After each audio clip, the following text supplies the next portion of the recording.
Hello viewers, कैसे हैं आप सभी लोग। होप टू डूइंग बेमिसाल आ चुके हैं एक और नई वीडियो के साथ, एक नए पार्ट के साथ। पार्ट 2 में आप सभी लोगों का वेलकम है। पार्ट 2 हमारा एक्सेल से रिलेटेड है। अगर आप सभी लोगों ने पार्ट 1 नहीं देखा है तो आप नीचे दिए गए डिस्क्रिप्शन बॉक्स की लिंक से जा कर के देख सकते हैं। पार्ट 2 में हम लोग बहुत सारी चीज़ें जो हैं नई नई सीखने वाले हैं, तो वीडियो को एंड तक वॉच करना। अगर वीडियो पसंद आता है तो वीडियो को लाइक जरूर से कर दीजिएगा। चैनल पर नए सब्सक्राइब करके बेल नोटिफिकेशन को ऑल पर सेलेक्ट कर लीजिए, क्योंकि ऐसी अमेजिंग वीडियोस आपको कहीं नहीं हमारे चैनल पे मिलती रहती हैं। चलिए बिना किसी देरी के वीडियो को शुरू करते हैं। देखिए, सबसे पहले तो हमें एक्सेल को ओपन करना आना चाहिए। ओपन करने के मैंने आपको पार्ट 1 में कई सारे मेथड बताए थे, तो आप उनमें से अगर वीडियो देख करके आए हैं तो आप जो है एक मेथड नीचे दिए गए कमेंट बॉक्स में टाइप कर सकते हैं। उम्मीद करूंगा आप सभी लोगों में से किसी ना किसी ने तो ज़रूर से टाइप कर दिया होगा। चलिए मैं बताता हूँ। विंडोज़ के साथ आर की को दबाना है, इसके बाद रन कमांड खुल जाएगी। एक्सेल टाइप कर लेना है मैनुअली, ओके पे क्लिक कर देना है। जैसे ओके पे क्लिक करेंगे आपका एक्सेल ओपन हो जाएगा। आज के इस वीडियो में हम लोग बहुत सारी चीज़ें सीखेंगे, जैसे कि यहाँ पे इस होम टैब के अंदर कुछ चीज़ें सीखने वाले हैं। Clipboard, font, alignment. आज की इस वीडियो में ये 3 चीज़ें कवर होंगे और काफ़ी कुछ मैं नया सिखाने वाला हूँ। तो चलिए बताते हैं एकदम शुरुआत से बिना किसी तरीके। देखिए, सबसे पहले तो मैंने इसका यहाँ से साइज़ को बड़ा कर लिया। आज पहले हम लोग सीखते हैं कॉलम का साइज़ किस तरीके से बड़ा किया जाता है और रो का साइज़ किस तरीके से बड़ा किया जाता है, या फिर इन दोनों के साइज़ को किस तरीके से छोटा या बड़ा किया जाता है। देखिए, सबसे पहले हम लोग जानते हैं कॉलम का साइज़ कैसे बड़ा किया जाता है, क्योंकि ये मेन चीज़ है। ए वाले कॉलम पे आपको क्लिक कर देना है। क्लिक करने के बाद यहाँ पे जितने भी कॉलम आपको छोटे या बड़े करने हैं, पहले तो हम लोग ए को बड़ा छोटा करते हैं। यहाँ पे इस तरीके का कर्सर दिखेगा, इसको माउस के लेफ्ट बटन से राइट की तरफ ले जाएंगे तो यहाँ पे आपका साइज़ बड़ा होगा, और इसके ही कर्सर को लेफ़्ट की साइड लेकर के जाएंगे तो यहाँ पे ये छोटा हो जाएगा। अब आप चाहें जितना भी बड़ा इसका साइज़ कर सकते हैं, या फिर जितना छोटा चाहे उतना कर सकते हैं। ठीक है, ये आपके ऊपर डिपेंड करता है आपको किस तरीके का सेल कॉलम चाहिए। ठीक, हम लोगों ने पिछली वीडियो में काफ़ी कुछ सीख लिया था, जैसे कि एक्टिव सेल क्या होता है, कॉलम और रो को कटने के बाद क्या बनता है, एक सेल बनता है। ये सब हम लोगों ने सीख लिया था। ठीक है, अब इसी मेथड में हम लोगों को काम करना है। ए वाले कॉलम को सिलेक्ट कर लिया, इसके बाद मान लीजिए बी सी डी का हमें साइज़ एक साथ बड़ा करना है। उसके लिए शिफ्ट की दी जाती है कीबोर्ड के अंदर, आप उसे प्रेस करेंगे, उसके बाद माउस के लेफ्ट बटन से सी तक का सेलेक्ट कर लेंगे। इस तरीके से तीनों रो कॉलम सेलेक्ट हो जाएंगे। कॉलम सेलेक्ट हो जाने के बाद यहाँ से सी के ऊपर राइट क्लिक करेंगे, और सी के जो राइट में है उसे ध्यान देना है कि वहाँ पे साइज़ कितना छोटा बड़ा हो रहा है, क्योंकि ए बी का साइज़ यहाँ पे बड़ा या छोटा नहीं होगा। तो यहाँ से मान लीजिए मेरे को इतना साइज़ करना है, तो मैं यहाँ पे इतना साइज़ कर सकता हूँ। तो देखेंगे तीनों का साइज़ एक साथ इतना ही बराबर आ गया है। छोटा करना है तो इसी पे क्लिक कीजिए और लेफ़्ट की साइड में ले जाइए, और सी पे ध्यान दीजिए कि सी का साइज़ कितना है। तो इस तरीके से आप जो है कॉलम का साइज़ बड़ा या छोटा कर सकते हैं। अगर आपको काफ़ी सारे कॉलम्स के साइज़ छोटे या बड़े करने हैं तो उस पर आप लोग जो है एक साथ कर सकते हैं। ठीक है, जो मेथड मैंने आपको अभी बताया। अब बात करते हैं रो का साइज़ कैसे छोटा या बड़ा करें। देखिए, रो का साइज़ छोटा या बड़ा करने के लिए सिंपली रो के नंबर पे आपको क्लिक कर लेना है। यहाँ पे इस तरीके से क्लिक करेंगे तो इस तरीके का एरो बनेगा जो कि इस तरफ को जा रहा होगा। अगर ये इस तरीके का एरो नहीं आता तो इसका मतलब आपने सेल पे क्लिक किया, जो एक्टिव सेल होता है। इस तरीके से आपको क्लिक नहीं करना है, नंबर के ऊपर क्लिक करना है। मान लीजिए हमें 7 नंबर का जो है रो, उसे हम लोगों को छोटा करना है, तो छोटा करने के लिए इस तरीके का बनेगा जो कि यहाँ पे बना था। अब आपको क्या करना है, इसे माउस के लेफ्ट बटन के ज़रिए आपको इसे ऊपर लेकर के जाना है। ऊपर जितना ऊपर ले जाएंगे उतना ये छोटा हो जाएगा, नीचे की साइड लेकर के आएंगे तो ये बड़ा हो जाएगा। ठीक है, तो छोटा बड़ा किस तरीके से एक रो को करते हैं वो तो आप लोगों ने सीख लिया। अब बात करते हैं मल्टीपल रो को किस तरीके से एक साथ करते हैं, या छोटा या बड़ा। तो उसे करने के लिए सिंपली आपको यहाँ पे नंबर सेलेक्ट कर लेने हैं। नंबर सेलेक्ट करने के बाद वही शिफ्ट की को दबाना है, और नीचे के जो कीबोर्ड में एरो दिए जाते हैं उससे आप कर सकते हैं। अगर इस तरीके से नहीं करना चाहते हैं तो आप इसे सिंपली 7 नंबर को सेलेक्ट किया, शिफ्ट की को दबाया, उसके बाद यहाँ से जितने नंबर को चाहिए उतने तक सेलेक्ट कर लिया। यहाँ से 10 नंबर पर मैं लेफ़्ट क्लिक कर देता हूँ। तो यहाँ पे आप इस तरीके से भी कर सकते हैं। ठीक है, तो दोनों तरीके मैंने आपको बता दिए। यही सेम चीज़ यहाँ पे कॉलम में भी आ जाएगी और सेल में भी आ जाएगी। अब बात करते हैं सेल का, रो का साइज़ किस तरीके से छोटा या बड़ा करते हैं। रो का साइज़ बड़ा करने के लिए इसी पे क्लिक करना है, और 10 नंबर पे ध्यान रखना है, जैसे कि यहाँ पे ए बी और सी पे ध्यान रखा था। ठीक है, जिस सेल को सेलेक्ट करेंगे उसी पे आपको ध्यान रखना है। तो 10 नंबर का साइज़ यहाँ पे छोटा बड़ा हो रहा है, इसका मतलब हमें इसे सेलेक्ट रखना है। तो जितना आपको बड़ा करना है रो को, उतना आपको सेलेक्ट कर लेना है। तो देखेंगे 7, 8, 9, 10 इक्वली साइज़ में आ चुके हैं। अब इसे छोटा करना है तो छोटा करने के लिए इसी पे क्लिक करेंगे, लेफ़्ट बटन को प्रेस रखेंगे, ऊपर की साइड ले जाएंगे, जितना छोटा करना है उस पर क्लिक कीजिए और छोड़ दीजिए। बस सिंपली आप नंबर्स को भी क्या कहते हैं बड़ा या फिर छोटा करना सीख चुके होंगे। मेरा कहने का मतलब ये है, अगर आपका कोई बड़ा सा लंबा काम है तो उसे आप एक साथ एक ही कॉलम और रो के अंदर किस तरीके से करते हैं वो मैंने आपको बता दिया। अब बात करते हैं कुछ ऐसी चीज़ों के बारे में जो कि आप लोग मिस्टेक करते हैं। मान लीजिए हमने किसी भी वर्ड को टाइप किया, यहाँ पे मैं लिख देता हूँ एक्सेल, ठीक है। एक्सेल मैंने टाइप किया तो ये अभी एक्टिव सेल है, तो यहाँ पे आप कुछ और भी टाइप कर सकते हैं, ठीक है। एक्सेल क्लास इस तरीके से आप यहाँ पे टाइप कर सकते हैं। अगर मान लीजिए मैंने बाहर क्लिक कर दिया जी कॉलम पे तो यहाँ पे ये हट जाएगा और मैं इस पर दोबारा क्लिक करूँगा तो अगर मैं इस पर कुछ टाइप करता हूँ, मान लीजिए मैंने यहाँ पे लिख दिया क्लास, तो ये क्या एक्सेल तो हमारा गायब हो गया। जो हमने एक्सेल टाइप किया था वो तो हमारे यहाँ से मिट चुका है। उसे वापस लाने के लिए कुछ नहीं करना है, Ctrl+Z कीजिए, एक्सेल आ जाएगा, ठीक है। और मान लीजिए अगर आपको इससे नहीं करना है, इसे एडिट करना है एक्सेल को, तो इसके एक्टिव सेल पे क्लिक कीजिए और डबल बार क्लिक कीजिए, ठीक है।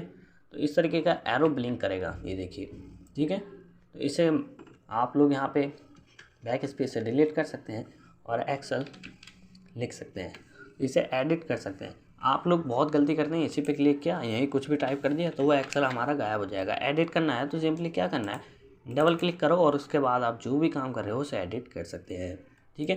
तो यही काम मैंने आपको बता दिया, यहाँ पे आप मिस्टेक करते हैं। अब बात करते हैं यहाँ पे दिए गए कुछ ऑप्शंस के बारे में, क्लिपबोर्ड, फॉन्ट, अलाइनमेंट के बारे में। चलिए एक एक करके इसे स्टार्ट करते हैं। सबसे पहले कॉपी पेस्ट के बारे में जानते हैं, कट पेस्ट। कट पेस्ट का सिंपल सा रूल ये है, मान लीजिए यहाँ पे आपने कुछ टाइप कर लिया, इस तरीके से आपने कुछ टाइप कर लिया तो इसे सेलेक्ट करेंगे, यहाँ से कट कर देंगे, इस तरीके से ये ब्लिंक करेगा इसके साइड में। तो इसे कट कर दिया है तो यहाँ पे आप कुछ भी सेलेक्ट कीजिए, उसके बाद यहाँ पे पेस्ट पे क्लिक कर देंगे तो सेम चीज़ यहाँ पे आ जाएगी। मान लीजिए यहाँ पे मैंने इसे गलत लिख दिया तो क्या करूँगा, कट पे क्लिक किया और एक नंबर पे ले जाना है तो यहाँ पे क्लिक किया और उसके बाद पेस्ट कर दिया, तो देखेंगे कि यहाँ पे हमारा वहाँ से उठ करके यहाँ पे आ चुका है। तो कट पेस्ट का काम सिंपल सा यही है कि किसी भी ऑब्जेक्ट को उठा करके किसी दूसरे ऑब्जेक्ट पे जाके पेस्ट कर देना, ठीक है। इसी तरीके से कॉपी का काम क्या है, कॉपी किया, यहाँ पे ये एक नंबर पे ही रहेगा, पेस्ट करना है किसी और सेल पे तो यहाँ पे ई सेल पे कर देते हैं, E9 पे पेस्ट पे क्लिक किया, देखेंगे यहाँ पे E9 पे हमारा ये आ चुका है। जबकि यहाँ पे क्लासेस 1 जो है वहाँ पे हमारा ऑलरेडी हैगा, और दोबारा एंटर करेंगे तो मान लीजिए किसी और सेल पे पेस्ट करना है तो एंटर करते ही यहाँ पे भी आ जाएगा।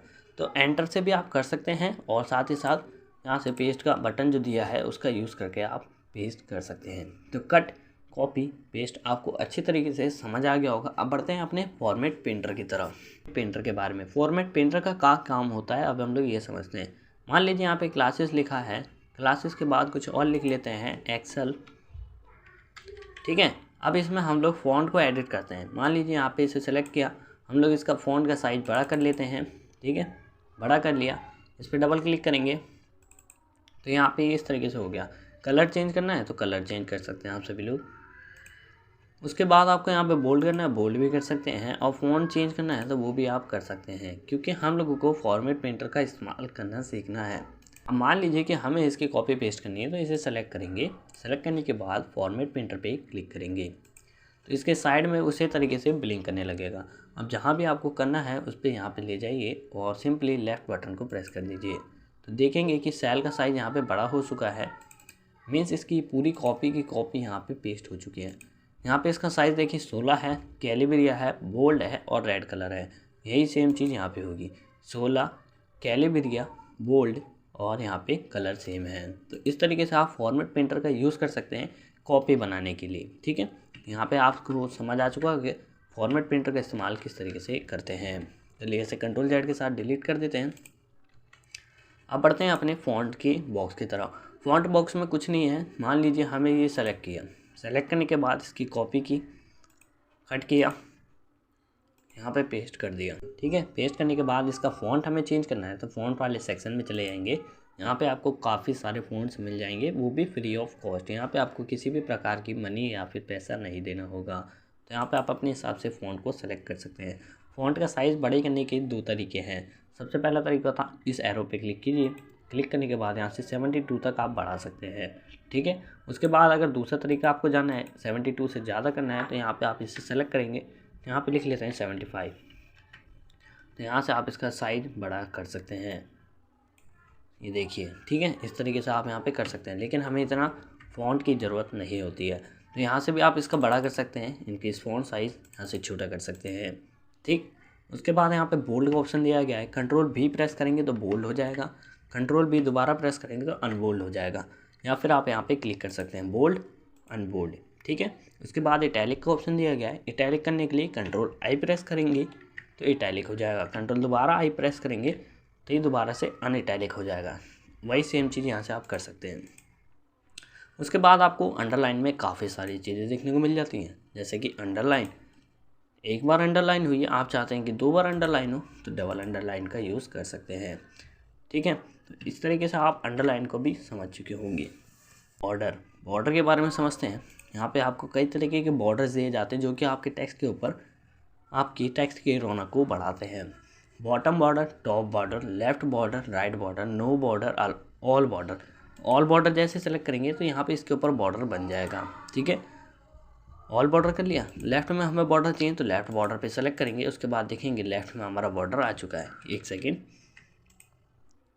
यहाँ पे हमें लेफ्ट बॉर्डर चाहिए तो इसे सेलेक्ट करेंगे तो देखेंगे कि लेफ्ट में बॉर्डर आ चुका है। राइट में चाहिए तो राइट पे क्लिक करेंगे, अब देखेंगे कि दोनों तरफ हमारा बॉर्डर ऐड हो चुका है। तो इस तरीके से आप दोनों तरफ के बॉर्डर ऐड कर सकते हैं। कई तरीके के बॉर्डर आपको यहाँ पे दिए मिले होते हैं, ठीक है। तो आप काफ़ी सारे बॉर्डर्स को ऐड कर सकते हैं। मोर बॉर्डर पे क्लिक करेंगे तो आपको अपने हिसाब से एडिट करके बॉर्डर को ऐड कर सकते हैं। इसके बाद बात करते हैं हम लोग यहाँ पे, ये हमने सीख लिया, फ़ॉन्ट कैसे चेंज करें ये सीख लिया, साइज कैसे बड़ा करें ये सीख लिया, बोल्ड, इटैलिक, ठीक है, अंडरलाइन और बॉर्डर के बारे में। अब बात करते हैं यहाँ पे हमें सेल में, अगर किसी सेल में कलर करना है तो सेल में कलर कैसे करें और फ़ॉन्ट में किस तरीके से कलर करते हैं।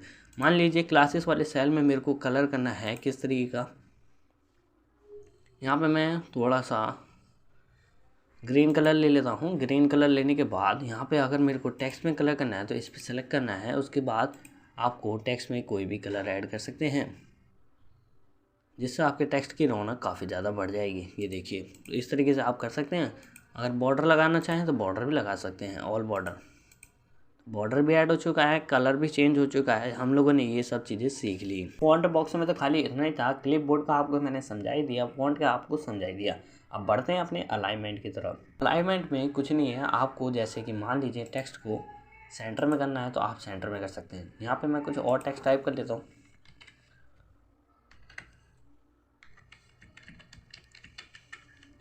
यहाँ पे मैंने अपने चैनल का नाम टाइप कर लिया है, उसे सेलेक्ट करना है। इसके बाद आपको इसे सेंटर में लाना है तो सेंटर में आप कर सकते हैं। इसके बाद यहाँ पे दिख रहा है टॉप अलाइन, तो टॉप भी कर सकते हैं। मान लीजिए अभी आपको यहाँ पे समझ में नहीं आ रहा है तो इसके साइज़ को मैं बड़ा कर लेता हूँ, ठीक है। इसके बाद यहाँ से इसे सेलेक्ट कर लेते हैं। अब आपको अच्छे तरीके से समझ आ जाएगा। यहाँ पे बीच में लेकर के आना है तो मिडल अलाइन का सेलेक्ट करेंगे तो मिडल अलाइन आ जाएगा, मीन्स सेंटर में। इसके बाद आपको सबसे नीचे ले जाना है तो बॉटम पे क्लिक करेंगे तो बॉटम में आपका जो टेक्स्ट है वो आ जाएगा, ठीक है। इसके बाद अपर पे करेंगे तो ऊपर आ जाएगा। तो आप जिस तरीके से एडिट करना चाहें आप कर सकते हैं। यही सेम चीज़ आपको यहाँ पे देखने को मिलती है। देखिए, मान लीजिए इसका मैंने साइज़ और बड़ा कर दिया, ठीक है। इसके बाद मेरे को सेंटर में लेकर के जाना है तो सेंटर पे क्लिक करेंगे तो यहाँ पे आपका जो टेक्स्ट है वो सेंटर में आ जाएगा, ठीक है। इसके बाद यहाँ पे लेफ्ट अलाइन पे क्लिक करेंगे तो आपका यहाँ पे लेफ्ट में आ जाएगा। इसी तरीके से आपको राइट में ले जाना है तो राइट अलाइन पे क्लिक करना है और देखेंगे कि राइट में आ जाएगा। आप इसे अपने हिसाब से एडिट कर सकते हैं, कॉलम वगैरह और रो वगैरह को एडजस्ट करके, ठीक। इसके बाद बढ़ते हैं, यहाँ पे हमें एक ऑप्शन दिया गया है, ये काफ़ी अच्छा ऑप्शन है अगर आपको टेक्स्ट को बेहतरीन बनाना है देखने के लिए, ऑर्गेनाइजेशन का, ठीक है। इस पर क्लिक करते हैं तो काफ़ी सारे आपको इनबिल्ट इसमें ऑप्शन मिल जाते हैं, जैसे कि एंगल ये वाला है, इस पर क्लिक करेंगे तो आपका टेक्स्ट देखेंगे कि वर्टिकल फॉर्म में आ चुका है इस तरीके से, ठीक है। इसी तरीके से आप एंगल क्लॉकवाइज करेंगे तो क्लॉकवाइज आ जाएगा, ठीक। और भी कई तरीके के ऑप्शन है, वर्टिकल करना हो तो वर्टिकल करेंगे, उसके बाद यहाँ से रो का साइज़ बढ़ाएंगे तो देखेंगे कि पूरे में आपका यहाँ पे टेक्स्ट आ चुका है, ठीक है। आप अपने हिसाब से एडिट कर सकते हैं इसे, जो भी आपको पसंद आता है वो आप कर सकते हैं। और मान लीजिए आपको अपने मनपसंद को ऐड करना है तो उसके लिए फॉर्मेट्स एंड अलाइन पे क्लिक करना पड़ेगा, अलाइनमेंट। इसके बाद यहाँ पे टेक्स्ट दिख रहा है, इसे जितना ज़्यादा रोटेट करेंगे उस तरीके से आपको जो पसंद आए उस तरीके से आप कर सकते हैं। मान लीजिए इतना हम लोग कर लेते हैं, इस तरीके से ओके किया तो देखेंगे एकदम सेंटर में आ चुका है। वाला ऑर्गेनाइजेशन का काम जो है आप समझ चुके होंगे कि ऑर्गेनाइजेशन का काम क्या होता है। अब बढ़ते हैं इसकी तरफ। यहाँ पे दिया है डिक्रीज आइडेंट का ऑप्शन और इंक्रीज आइडेंट का ऑप्शन। इससे आप क्या कर सकते हैं, टेक्स्ट को एक बार में नहीं एक एक करके आप यहाँ से लेफ़्ट में ले जा सकते हैं और राइट में ले जा सकते हैं। किस तरीके से करेंगे आप बता दें। जैसे मान लीजिए मेरे को लेफ़्ट में ले जाना है तो इसे इस तरीके से करेंगे, इस तरीके से। राइट में ले जाना है तो राइट पे क्लिक कीजिए, लेफ़्ट में लेकर के जाना है तो लेफ़्ट में क्लिक कीजिए। ठीक है, ध्यान रखिएगा कि आपका जो एक्टिव सेल है वो सेलेक्ट होना चाहिए। इस तरीके से आप सेंटर में भी कर सकते हैं और लेफ़्ट राइट में भी कर सकते हैं। तो उम्मीद करूँगा अभी तक यहाँ पे जितना भी मैंने आपको सिखाया वो समझ में आया होगा। अब बात करते हैं कि रैप टेक्स्ट का इस्तेमाल किस तरीके से किया जाता है। रैप टेक्स्ट का इस्तेमाल करने के लिए सिंपली आपको कुछ नहीं करना है, एक टेक्स्ट को आपको टाइप कर लेना है। यहाँ पे मैं लिख देता हूँ सब्सक्राइब। तो यहाँ पे मैंने सब्सक्राइब किया तो यहाँ पे क्या दिक्कत आ रही है, ये डी वाले फॉर्म में कॉलम में भी है और ई वाले कॉलम में भी है। तो इसे एक कॉलम में करने के लिए, सेंटर में लाने के लिए, एक ही कॉलम में करने के लिए रैप टेक्स्ट का इस्तेमाल कर सकते हैं। रैप टेक्स्ट पे क्लिक करेंगे तो इस तरीके से आपका आ जाएगा। ठीक है, तो यहाँ पे एक दिक्कत आएगी कि टेक्स्ट अलग अलग भी हो सकते हैं और एक साथ भी आ सकते हैं। तो जैसे आप इसका सेल का साइज़ बड़ा करेंगे उस तरीके से आप कर सकते हैं। ठीक, उम्मीद करूँगा यहाँ पे ये समझ आया होगा कि रैप टेक्स्ट का काम क्या है। मान लीजिए कोई लंबा टेक्स्ट है आपका, उसे आपने टाइप किया, उसके बाद यहाँ से कॉलम का साइज़ भी बड़ा कर लिया, लेकिन वो तब भी अलग सेल में डाला है, तो उसे रैप टेक्स्ट करेंगे तो एक सेल में आ जाएगा और एक पैरा की तरह बन जाएगा। ठीक है, इस तरीके से आप रैप टेक्स्ट का इस्तेमाल कर सकते हैं। अब बात करते हैं मर्ज एंड सेंटर के बारे में। मर्ज एंड सेंटर का काम काफ़ी ज़्यादा यूज़फुल है, तो इसे आपको जानना ज़रूरी है। तो चलिए बताते हैं एक एक करके। मान लीजिए कोई टेक्स्ट मैंने यहाँ पे टाइप किया नीचे की तरफ, यहाँ पे मेरे को कोई लाइन लेनी है, रो लेनी है, एक कॉलम बनाना है मेरे को, तो क्या करना पड़ेगा, मर्ज एंड सेंटर का इस्तेमाल करना है। मान लीजिए यहाँ से मैंने 37, 38 और 39 लिया। ठीक है, इसके बाद यहाँ से छोड़िए ABC से लेते हैं 37, 38, 39 इसे लिया और इसे एक कॉलम बनाना है। तो इसे क्या करेंगे, इस पर क्लिक करेंगे, मर्ज सेल में क्लिक कर देंगे। मर्ज सेल पे क्लिक करेंगे तो ये एक एक्टिव सेल बन के रेडी हो गया। सो यहाँ पे हमने देखा कि एक सेल किस तरीके से बनाते हैं, मर्ज एंड सेंटर का इस्तेमाल करके हमने यहाँ पे सीख लिया। ठीक है, उम्मीद करूँगा ये समझ में आया होगा एक सेल किस तरीके से बनता है। इसी तरीके से एक रो बनानी है तो रो किस तरीके से बनेगी। मान लीजिए हम लोग 41 से लेकर के यहाँ से 44 तक की जो है सारे सेल्स को सेलेक्ट करते हैं। उसके बाद इसे हमें एक रो में कन्वर्ट करना है, तो यहाँ पे क्लिक करेंगे। क्लिक करने के बाद आपको यहाँ पे एक ऑप्शन देखने को मिलेगा मर्ज एक्रोस पे। इस पर क्लिक करने के बाद आप देखेंगे यहाँ पे सबका एक रो बन चुका है। 41 का एक अलग से रो बना है, पूरा एक सेल बन गया है ABC वाला। 42 का अलग से सेल बन गया है, रो बन गई है एक, और यहाँ पे 43 का भी एक रो बन गया है। ठीक है, तो सेल बनाना सीख लिया और रो किस तरीके से बनाते हैं यहाँ पे देखेंगे तो आप एक अलग सेल होते हैं। मान लीजिए यहाँ से मैं थोड़ा सा लेफ़्ट में ले जाता हूँ, राइट में, ये एक एक्टिव सेल होता है जो कि इतना छोटा होता है, लेकिन हमने कितना बड़ा सेल बनाना सीख लिया अभी बताता हूँ। ये देखिए यहाँ से एक इतना बड़ा सेल बन चुका है और रो हमें कितनी बड़ी बना ली यहाँ पे आप देख सकते हैं। ठीक है, तो मर्ज एंड सेंटर का इस्तेमाल करके आप जो हैं काफ़ी सारे रो और सेल्स को एक बॉक्स की तरह बना सकते हैं। अब बात करते हैं कि अब इसे हमें नहीं चाहिए, मान लीजिए ये किसी वजह से हमें नहीं चाहिए, तो इसे डिलीट किस तरीके से करना है। डिलीट ये नहीं होगा, Ctrl Z आप कर सकते हैं, अदरवाइज़ यहाँ पे ऑप्शन दिया गया है अनमर्ज सेल का। इसे जैसे ही सेलेक्ट करेंगे तो देखेंगे कि एक्टिव सेल हमारे वैसे के वैसे रेडी हो चुके हैं। ठीक है, इसी तरीके से रो को करना है तो रो वाले ऑप्शन को सेलेक्ट करेंगे, इसके बाद यहाँ पे क्लिक करेंगे और अनमर्ज कर देंगे तो देखेंगे सेल हमारा बन चुका है। तो इस तरीके से आप यहाँ पे इसका इस्तेमाल करके काफ़ी सारे यूजेस कर सकते हैं। आप कितने भी एडिट कर लीजिए, वो आपके ऊपर निर्भर करता है। मैं आपको एक चीज़ बताना चाहूँगा जो कि मेरे काफ़ी देर से दिमाग में थी। यहाँ पे आप देख सकते हैं, अगर मुझे किसी कॉलम पे जाना है तो उसके लिए क्या करना पड़ेगा, इसे सिलेक्ट किया। मान लीजिए हमें अगले कॉलम पे जाना है H पे, तो टैब प्रेस करेंगे तो भी आप पहुँच जाएंगे। कीबोर्ड में दिए गए जो कर्सर होते हैं उन्हें सेलेक्ट करेंगे तो भी आप यहाँ पे पहुँच जाएंगे। ठीक है, इस तरीके से। और एक्सेल की एक स्मार्ट बात मैं आपको बताना चाहूँगा, सभी कुछ बताऊँगा लेकिन थोड़ा टाइम दीजिए। यहाँ पे मेरे को संडे मंडे टाइप करना है, तो संडे मंडे टाइप करने के लिए कुछ नहीं करना है, SUN लिख देना है। ठीक है, सॉरी, SUN सन लिखा, उसके बाद एंटर कर देना है, मंडे लिखना है MON। इस तरीके से सन और मन लिख दिया, ठीक है। इसके बाद इसे यहाँ से सेलेक्ट करेंगे इस तरीके से, यहाँ पे दोनों सेल को सेलेक्ट करना है। उसके बाद नीचे की तरफ लेके आएंगे, देखेंगे सैटरडे संडे मंडे आपका आ चुका है। सैटरडे तक हम लोगों ने लिख लिया। अब इसे हमें पूरा लिखना है, तो किस तरीके से टाइप करेंगे, यहाँ पे संडे मंडे इस तरीके से टाइप करेंगे और उसके बाद नीचे की तरफ लेकर आएंगे Sunday Monday Tuesday Wednesday Thursday Friday Saturday. इस तरीके से आप लोग जो है टाइप कर सकते हैं। वो थोड़ा सा एरर आ गया था, इस हमारे जो है यहाँ पे स्पेलिंग मिस्टेक होगी। इसे हम लोग बताते हैं जनवरी फरवरी यानी कि मंथ नेम किस तरीके से टाइप करें। देखिए मंथ नेम टाइप करने के लिए कुछ नहीं करना है। सबसे पहले तो लिख लेंगे JAN एंटर FEB एंटर।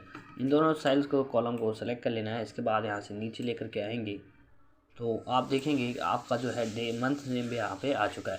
इसी को कैपिटल में करने के लिए कुछ नहीं करना है, जैसे यहाँ पे आप दोनों को टाइप कर सकते हैं। उसके बाद यहाँ से नीचे की तरफ आएंगे, दिसंबर तक आपको लेकर के जाना है। दिसंबर तक लेकर के आएंगे तो आप इसे कैपिटल में भी टाइप कर सकते हैं। इसी तरीके से काउंटिंग किस तरीके से मीन्स टेबल किस तरीके से ऐड करते हैं वो सीखते हैं। यहाँ पर लिखना है 1 एंटर 2 एंटर। और एक्सेल इतना समझदार सॉफ्टवेयर है कि आपको पता भी नहीं चलेगा। ये देखिए यहाँ पर हम लोगों ने गिनती टाइप कर ली, इसे सेलेक्ट किया। उसके बाद नीचे 10 नंबर तक आप लेकर के आएंगे। 1 मिनट सेलेक्ट कर लिया। उसके बाद यहाँ से नीचे लेकर के आएंगे 10 नंबर तक। इसके बाद आप देखेंगे कि दोनों यहाँ पे सेलेक्ट करेंगे। उसके बाद यहाँ से लेकर के जाएंगे, मान लीजिए हमें 15 तक के टेबल चाहिए, तो यहाँ पे 15 तक के टेबल आपके रेडी हो जाएंगे विदिन अ सेकेंड। अब चाहें इसमें आप बॉर्डर लगाइए, कुछ भी कीजिए, इसे टेबल बना के प्रिंट कीजिए, अब आपकी ये मर्जी, ठीक है। तो आज की इस वीडियो में हम सभी लोगों ने क्लिपबोर्ड के बारे में सीख लिया, फ़ॉन्ट के बारे में सीख लिया, अलाइनमेंट के बारे में सीख लिया, कॉलम का जो कॉलम होता है उसका साइज किस तरीके से छोटा करते हैं, किस तरीके से बड़ा करते हैं, ये भी सीख लिया। रो का साइज़ किस तरीके से छोटा या बड़ा करते हैं वो हम सभी लोगों ने सीख लिया। तो यहाँ पे डेज नेम और मंथ्स नेम किस तरीके से टाइप करते हैं वो भी हम लोगों ने सीख लिया। तो अब हम लोग मिलेंगे पार्ट 3 के अंदर। पार्ट 3 में हम बहुत कुछ नया सीखने वाले हैं, तो वीडियो को मिस मत कीजिएगा और इस चैनल को आज ही सब्सक्राइब कर लो, क्योंकि पार्ट 3 का नोटिफिकेशन अब तक पहुंचना चाहिए। अगर आपने बेल नोटिफिकेशन को नहीं दबाया तो दबा लीजिए, क्योंकि उसी से नोटिफिकेशन आपके पास पहुंचने वाला है। तो उम्मीद करूँगा ये वीडियो पसंद आया होगा। वीडियो पसंद आया तो लाइक करना ना भूलिएगा और चैनल बने सब्सक्राइब करके बेल नोटिफिकेशन को ऑल पे सेलेक्ट कर लो, क्योंकि ऐसी अमेजिंग वीडियोस हमारे चैनल पे मिलती रहती है। फिर मिलेंगे किसी नेक्स्ट वीडियो के साथ, जब तक के लिए जय हिंद, वंदे मातरम।